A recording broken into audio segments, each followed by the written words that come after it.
नमस्कार दोस्तों, मैं हूं शाहिद राउत सर। स्वागत है मेरे YouTube channel SS pharma classes में। आज की क्लास में हम लोग बात करेंगे साइज रिडक्शन प्रोसेस। जो आपका चैप्टर चल रहा था साइज रिडक्शन, उस चैप्टर में कुछ चीज़ें हम लोगों ने डिस्कस कर ली थी, स्टडी कर लिया था। इनमें से एक बार मैं दोहरा दे रहा हूँ चीज़ों को। देखिए, साइज रिडक्शन प्रोसेस में सबसे पहले हम लोगों ने डिस्कस किया था इंट्रोडक्शन या उसके डिफिनेशन के बारे में, उसके एडवांटेज क्या हैं, डिसएडवांटेज क्या होते हैं, उसके बारे में डिस्कस कर लिया था।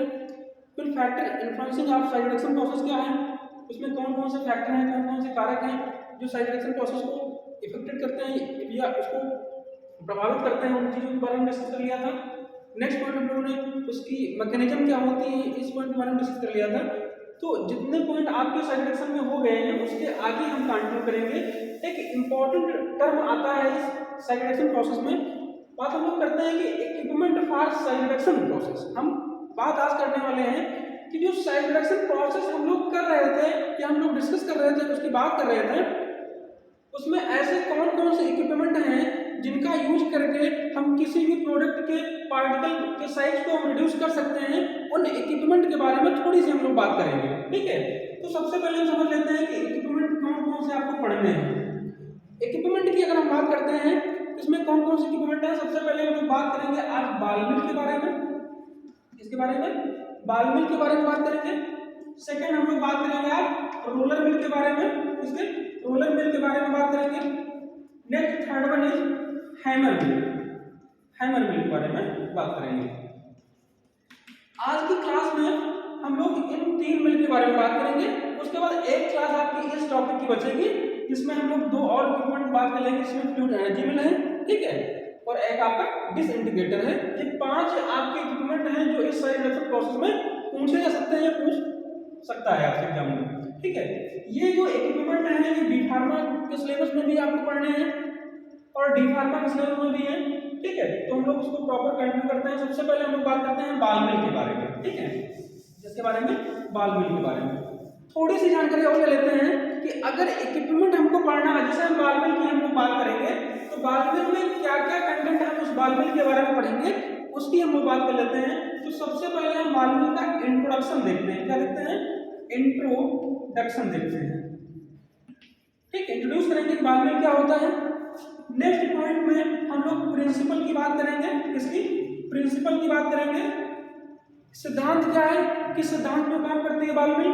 नेक्स्ट थर्ड वन इज उसका कंस्ट्रक्शन देखेंगे। कंस्ट्रक्शन मतलब उसका बनावट क्या है, ठीक है, हम कंस्ट्रक्शन की बात करेंगे नेक्स्ट पॉइंट में। नेक्स्ट आपका क्या है, वर्किंग क्या होती है, ये बॉल मिल किस प्रोसेस की वर्क करती है, कैसे वर्क करती है, उन प्रोसेसिंग की हम लोग डिस्कस करेंगे। नेक्स्ट आपका फिफ्थ पॉइंट में बात करेंगे यूजेज की, ठीक, इसकी यूजेज की बात करेंगे। यूज क्या है इस बॉल मिल का, किस प्रकार के प्रोडक्ट को की साइज को हम उसके पार्टिकल के साइज को प्रोड्यूस कर सकते हैं, उसकी हम लोग बात करेंगे। नेक्स्ट दो पॉइंट और बात करेंगे हम 6-7 नंबर में। एक आपका एडवांटेज या हम इसको मेरिट के नाम से जानते हैं, ठीक है। नेक्स्ट डिसएडवांटेज, ये इसको हम डीमेरिट के नाम से, डिसएडवांटेज ये इसको हम डीमेरिट के नाम से जानते हैं, ठीक है। तो ये कंटेंट हो गया। अगर हम कोई भी हो, चाहे बॉल मिल हो, चाहे रोलर मिल हो, ठीक है, इसके अलावा हैमर मिल हो, कोई भी मिल हो, उसमें हम इतने पॉइंट, इतने कंटेंट हम ये पॉइंट का डिस्कस करेंगे उस मिल के बारे में। तो वन बाय वन हम लोग डिस्कस करते हैं। सबसे पहले हम बात कर लेते हैं इंट्रोडक्शन के बारे में, ठीक है। इंट्रोडक्शन क्या है, तो जनरली अगर हम कोई भी मिल की बात करें, हो चाहे हैमर मिल हो, चाहे बॉल मिल हो, चाहे रोलर मिल हो, चाहे फ्लूइड एनर्जी मिल हो, कहने का मतलब है कि अगर कोई भी मिल आपसे पूछी गई, इंट्रोडक्शन आपको रटना नहीं होता है, पढ़ना नहीं, केवल आपको समझना होता है। वैसे आपको पॉइंट लिखना है कि ball mill is used for the reduction of size of a product और मटेरियल। मींस किसी एक प्रोडक्ट या मटेरियल के पार्टिकल्स के साइज को रिड्यूस करना है तो उसके लिए हम बॉल मिल का यूज कर सकते हैं। हमको यहाँ उस मटेरियल का डिस्कशन नहीं करना है, ना तो उस प्रोडक्ट के बारे में कुछ बात करनी है। पहला पॉइंट आपका ये हो गया जो हमने बताया है। दूसरे पॉइंट में इंपॉर्टेंट है कि बॉल मिल को हम एक दूसरे नाम जार मिल के नाम से भी जानते हैं। किस नाम से? जार मिल के नाम से भी जानते हैं। तो हम कह सकते हैं कि ball mill is also known as jar mill. Means ball mill को हम जार मिल के नाम से जाना जाता है, जान सकते हैं, ठीक है। ये दो पॉइंट आपको इंट्रोडक्शन में मेंशन कर देने हैं, बता देने हैं, ठीक है। नेक्स्ट हम लोग पॉइंट की बात करेंगे। नेक्स्ट हम बात करेंगे प्रिंसिपल की। किसकी बात करेंगे? प्रिंसिपल की बात करेंगे, प्रिंसिपल की हम लोग बात करेंगे। देखिए प्रिंसिपल में सिद्धांत, किस सिद्धांत में वर्क करती है बॉल मिल, उसके बारे में थोड़ी सी बात करेंगे। एक मैं फिगर आपको बना के बता रहा हूं, समझ लीजिएगा इस फिगर को क्या है।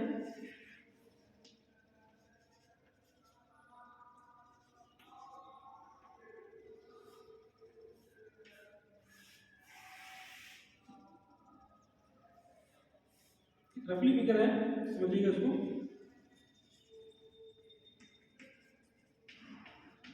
देखिए ये जो स्ट्रक्चर है ये किसका है, बॉल मिल का स्ट्रक्चर है, ठीक है।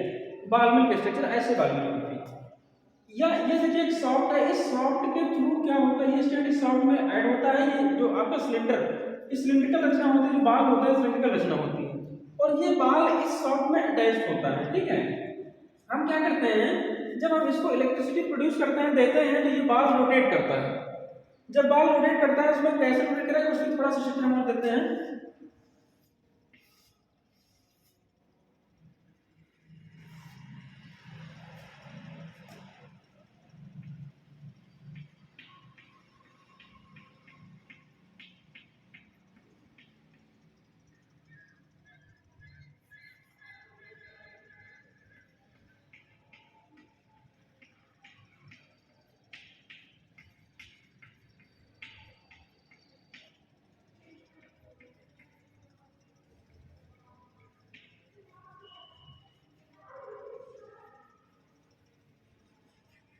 समझिएगा चीजों को, इसको हम कह सकते हैं at low speed, at low speed, ये आपका at high speed, at high speed and sorry at high नहीं, इसको हम एट मीडियम रखते हैं, eight medium speed, last one at high speed. देखिए हमने आपको जो स्ट्रक्चर बताए हैं, ये बना के दिखाए हैं, ये क्या है, अभी इसकी डिटेलिंग हम लोग करेंगे। थोड़ा सा समझ लेते हैं प्रिंसिपल के बारे में, ठीक। जब हम इस बाल को रोटेट करेंगे तो उसका रोटेशन इस प्रकार कुछ होगा। अगर हम इसको एट लो स्पीड पे, मतलब धीमी गति से रोटेशन करते हैं, तो ये जो ये प्रोडक्ट है, ये मान लीजिए आपका जार है, ये बाल है, ठीक है, जो सिलिंड्रिकल रचना है, ये यहाँ पर प्रोडक्ट है। जब इसको लो स्पीड रोटेट करेंगे तो जो ये रोटेट होगा धीरे धीरे, तो ये प्रोडक्ट क्या होगा, इतनी इसका जो मूवमेंट होगा वो केवल इतने स्पेस में होगा, यहाँ से यहाँ तक मूवमेंट करेगी, बाकी मूवमेंट नहीं कर पाएगी। लेकिन थोड़ी सी स्पीड बढ़ाएंगे, हमने स्पीड मीडियम कर दी, मीडियम स्पीड करेंगे तो ये प्रोडक्ट ऊपर तक जाएगा, ऊपर तक जाएगा और यहाँ से फिर नीचे की तरफ गिर जाएगा, ठीक। मैंने क्या कहा, कि प्रोडक्ट गया ऊपर और नीचे की तरफ फिर गिर गया। जब नीचे की तरफ गिर रहा है तो मैंने एक मैकेनिज्म बताई थी, इसको इंपैक्शन कहते हैं। क्या कहते हैं, इंपैक्शन या इंपैक्ट कहते हैं। जब ऊपर से फोर्सफुली नीचे सॉलिड तल पर किसी चीज को गिराया जाता है, ऐसे फिनोमेना मैंने कहा था इंपैक्शन, जब मैकेनिज्म के बारे में लोग डिस्कस कर रहे थे, ठीक है, तब की हमने बात करी थी। तो इसका एक तो प्रिंसिपल कंफर्म हो गया कि जब ये ऊपर की तरफ जाएगा और नीचे की तरफ गिरेगा तो इसमें इंपैक्शन या इंपैक्ट जनरेट होगा, ठीक है। तो हम कह सकते हैं प्रिंसिपल में कि एक प्रिंसिपल कंफर्म है। हो सकता है कि दूसरी चीज हम और देख लेते हैं। तो अब देखिए पहले में हमने देखा था कि जब रोटेशन हो रहा था तो प्रोडक्ट केवल यहाँ से यहाँ के बीच रोटेट हो रहा था। जब प्रोडक्ट रोटेट होता है तो उसके बीच में घर्षण प्रोसेस होती है। क्या लगता है, घर्षण लग रहा था। तो हमने इस फिनोमेना बताया था, ये एट्रिशन है। क्या है, ये एट्रिशन है। तो ये दो मैकेनिज्म हमको मिली है। थर्ड में देख लेते हैं, हो सकता है कोई और मैकेनिज्म हो। जब हमने थर्ड में देखा, जब हाई स्पीड से प्रोडक्ट रोटेट किया, जो प्रोडक्ट था इसके जो ये आपका सिलेंडर है, इसकी इंटरनल सरफेस पे ये अडेयर होकर रोटेट करेगा। क्यों, क्योंकि सेंट्रीफ्यूगल फोर्स की जनरेट होने के कारण। तो ये इसमें से हमारा कोई मतलब ही नहीं निकल रहा है, प्रोडक्ट इसमें कुछ भी रिडक्शन नहीं हो रहा है। रिडक्शन आपका इन दोनों प्रोसेस में होगा। या तो हम लो स्पीड से करेंगे तब एडिशन प्रोसेस से रिडक्शन हो सकता है, अगर मीडियम प्रोसेस से रोटेट कर सकते हैं तो उसमें इंपैक्शन प्रोसेस से क्या होगा, साइड रिडक्शन होगा। तो यहाँ पर आपका प्रिंसिपल निकल आया। प्रिंसिपल मैंने कहा, सिद्धांत क्या था, आप लिख देंगे कि ball mill is work on the principle of attrition and impact. ठीक है, मैंने क्या बताया कि ball mill is work on the principle of attrition and impact. वो एट्रिशन या इंपैक्ट कैसे जनरेट हो रहा है मैंने आपको स्पीकर के माध्यम से बता दिया है। ठीक, तो ये बात हो गई किसकी, प्रिंसिपल की। आगे हम लोग बात कंस्ट्रक्शन की बात करेंगे। किसकी बात करेंगे? कंस्ट्रक्शन की बात करेंगे। ठीक है, कंस्ट्रक्शन क्या है? कंस्ट्रक्शन मतलब होता है बनावट। कंस्ट्रक्शन मतलब क्या होता है? बनावट होती है। अब कंस्ट्रक्शन में अगर बात करें तो देखिए बनावट में क्या है, सबसे पहले मेंशन करेंगे, ये पॉइंट मेंशन करेंगे जो मैंने कहा था कि बाल मिल जार मिल, ये आप सबसे पहले कंस्ट्रक्शन मेंशन कर देंगे कि बाल मिल को हम जार मिल के नाम से जानते हैं। फिर आगे क्या लिखेंगे? हम देखेंगे कि इस मिल में, इस इक्विपमेंट में क्या क्या चीजें अटैच्ड हैं, लगी हुई हैं, ये प्रेजेंट है, उन्हीं को यहाँ लिखना होता है कंस्ट्रक्शन में। जैसे यहाँ पे हमने सबसे पहले देखा तो एक सिलेंड्रिकल रचना है, ये जो ड्रम है एक सिलेंड्रिकल रचना है। तो हम क्या कह सकते हैं कि ball mill consists of cylindrical ball which made by the stainless steel or porcelain। Porcelain steel क्या होता है? एक धातु है, मेटल है। ठीक है, मैंने कहा कि पोर्सलिन या फिर स्टेनलेस स्टील या कह सकते हैं स्टील का बना हुआ एक सिलेंड्रिकल जार होता है जो अपने पास बाल मिल रखती है।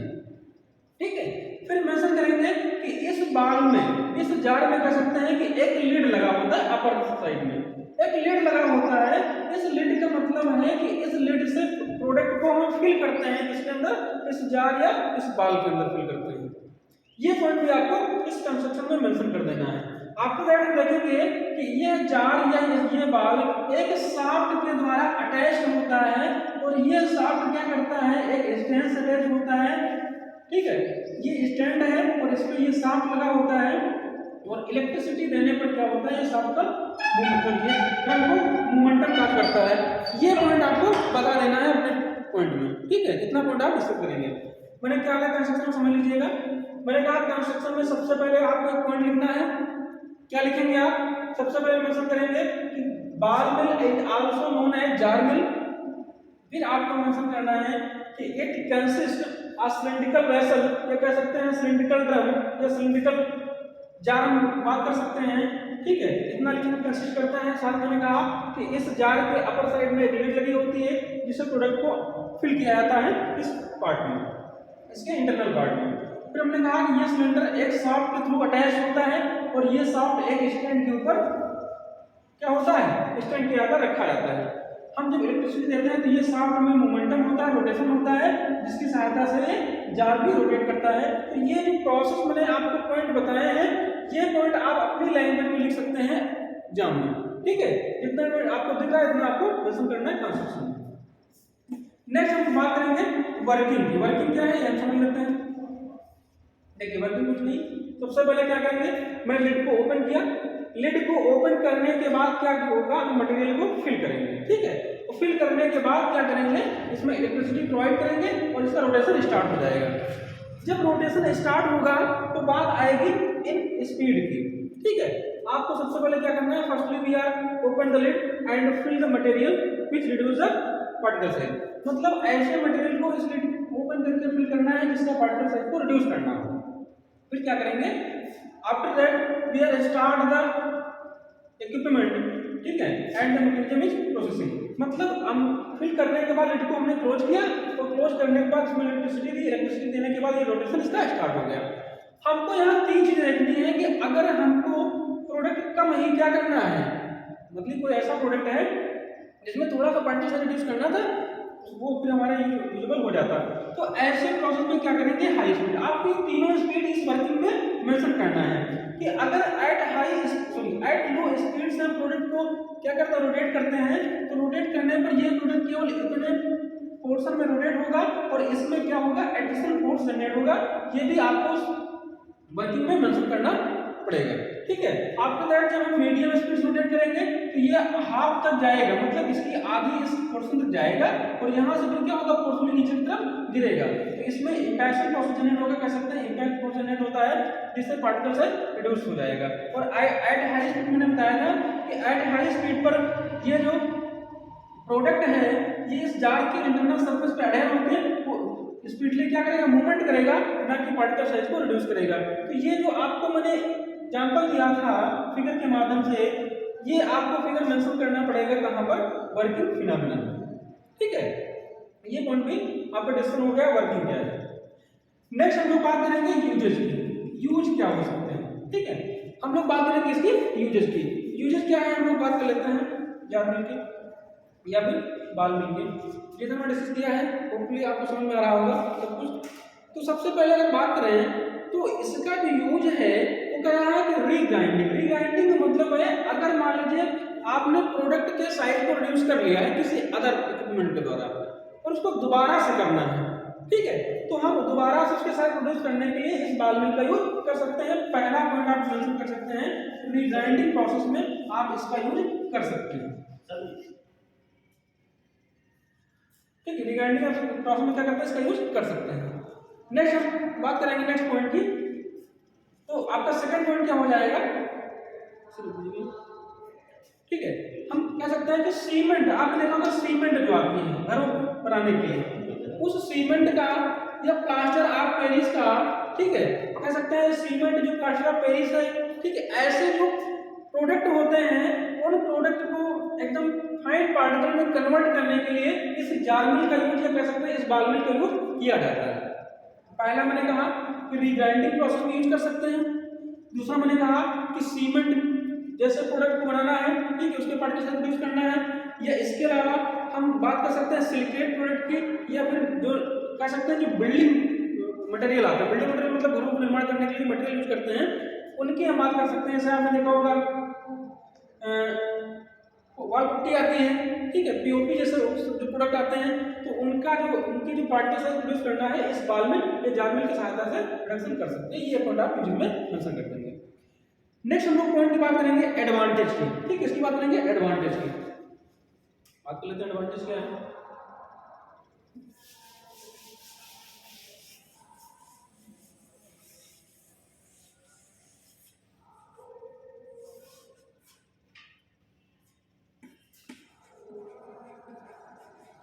एडवांटेज की बात कर लेते हैं, एडवांटेज क्या है इसका।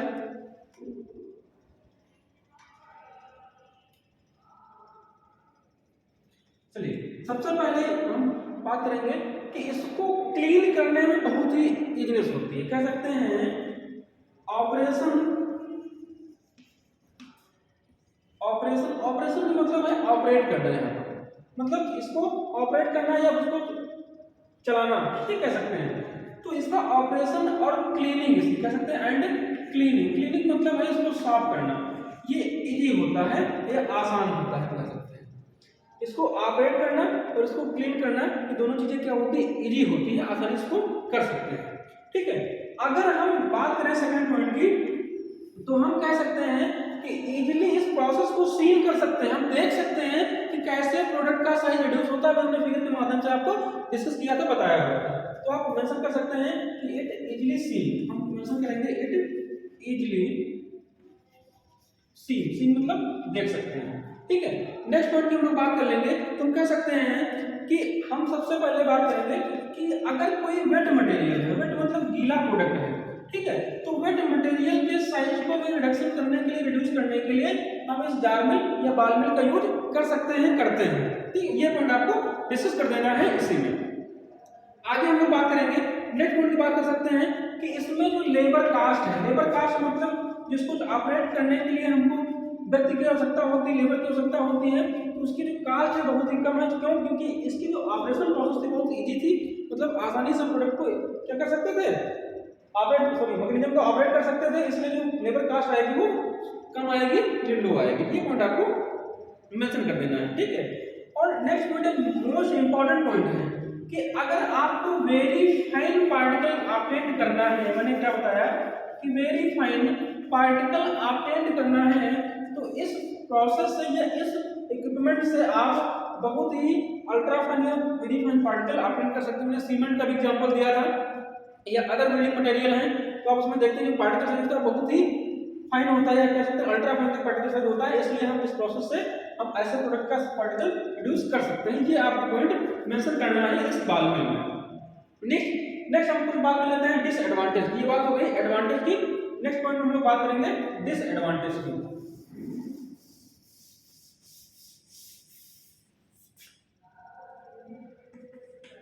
डिसएडवांटेज की बात करें तो सबसे पहले क्या डिसएडवांटेज होगा, देखिए जहां पर एडिशन होता है तो मैंने कहा था कि वहां पर हीट या टेम्परेचर जनरेट होता है।